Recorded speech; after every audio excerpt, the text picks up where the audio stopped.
আসসালামু আলাইকুম ভিউয়ার্স। তো আজকে আমি নতুন একটি রেসিপি নিয়ে আসলাম মুরগি দিয়ে কাঁচা কাঁঠাল। সেজন্য আমি রেসিপিটি সবার সাথে শেয়ার।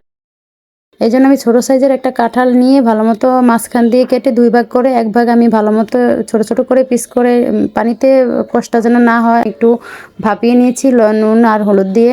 তারপরে আবার একটু আমি ভেজে নিচ্ছি, ভাজলে বেশি ভালো হয়, গ্রানটা আসে, সুন্দর মতো ফ্লেভারটা হয়। তারপর হচ্ছে আমি এখানে হাড় সহকারে মুরগির গোশ নিয়ে আমি নুন হলুদ দিয়ে ভালোমতো ভেজে নেব।